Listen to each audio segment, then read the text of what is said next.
to tell you a little story. It's about an interesting gem dealer, explorer I used to know. He traveled to many dangerous and distant parts of the world. It's an unusual story, and I think you're going to like it. It was a certain time in my life. I had been knocking around the Far East.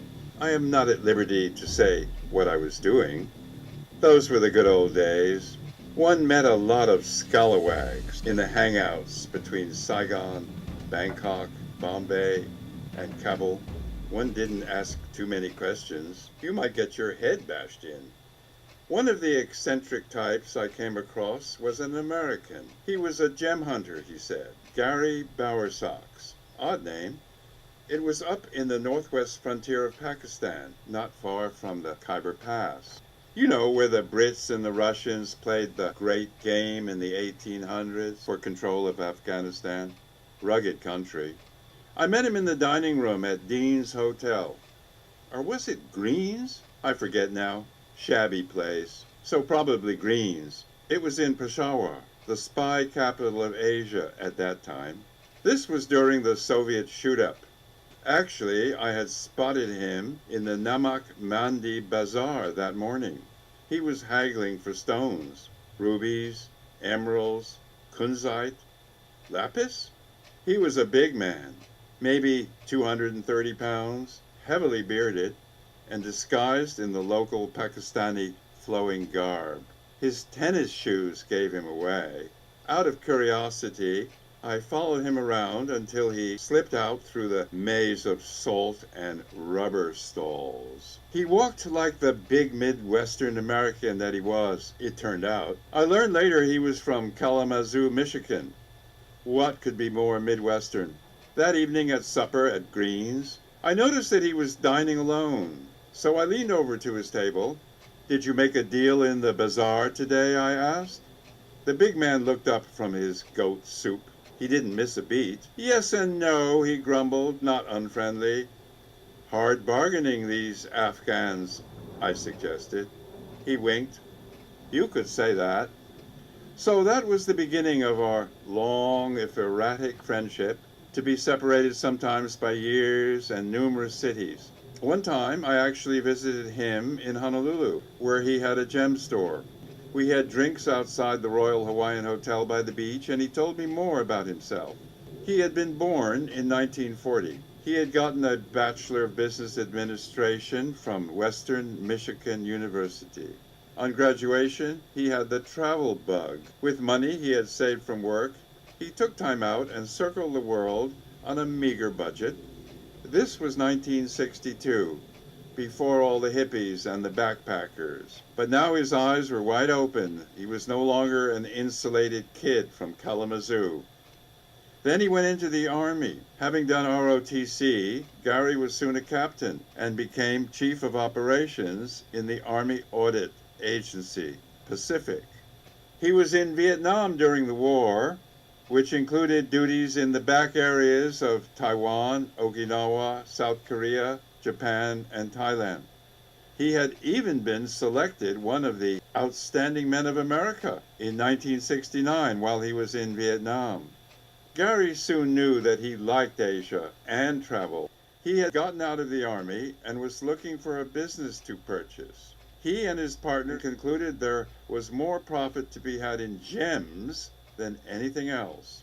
Together they purchased a jewelry store in front of the International Marketplace in Waikiki. Over the decades, Gary would become a familiar figure in and out of strife-torn Afghanistan and would meet with tribal chiefs, cabinet ministers, and even the president.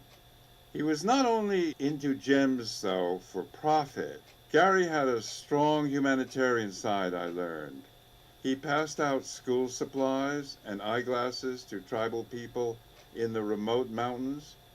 While many scoundrels in lawless Afghanistan are there to purchase opium and guns and even falcons, Gary is there to purchase lapis, emeralds, rubies, and other gemstones. He also conducts frequent seminars for Afghan miners and geologists with the aim of supporting that country's export earnings. But one thing was for sure. Gems fascinated Gary, but it was for the adventure as well. Gary had been searching out gems in many countries: Tajikistan, Colombia, Sri Lanka, Kenya, Madagascar, South Africa, Thailand, Burma, and Brazil. But it was always Afghanistan that seemed to draw him back. Bowersock seemed to relish Afghanistan's mysterious culture and the murky tribal politics. One time he told me, for over 7,000 years, Afghanistan has been a complex and a complicated country, and it is unlikely to change any time soon. Gary was willing to take risks to satisfy his fascination. He made numerous trips over 15,000-foot mountain passes and often sneaked around trigger-happy border guards to get to the ancient lapis and emerald mines. The idea that he was walking in the very footsteps of Alexander the Great 2,300 years ago was magic for him. The risk of being bombed by Soviet warplanes, murdered by a tribal leader who might suspect him of being a CIA spy, contracting anthrax or hepatitis, falling off a 1,000-foot cliff, none of these seemed to deter Gary Bowersock. His information on the loyalty or the treachery of certain tribal leaders in the wake of 9/11, the attacks on the U.S., were obviously valuable to American policymakers. I probably knew more about the workings inside the country than they did, Gary noted modestly. But Gary was also deeply disillusioned with the politics that prevailed in and around Afghanistan. He felt that the U.S. had backed the wrong horse. The U.S. had failed to see who in Afghanistan could be trusted or bring stability to the country. Gary saw that Ahmad Shah Massoud was a brilliant strategist who had not been corrupted like many of the other tribal leaders. American short-sightedness frustrated Gary, who had worked hard with Massoud, trying to improve the livelihood of poor Afghans by modernizing their gem mining techniques. Gary had felt that Massoud was the only leader in the Northern Alliance who might effectively repel the communist stooges in Kabul and later the ruthless Taliban. Gary explained that the U.S. probably considered Massoud an unpredictable intellectual, as in the Che Guevara mold, someone who might go Marxist. The last time that Gary met with Massoud was only a month before Massoud was assassinated in his remote headquarters. He was assassinated by two Arabs supported by Pakistan only a few days before the attacks of 9/11 on the USA, Gary observed.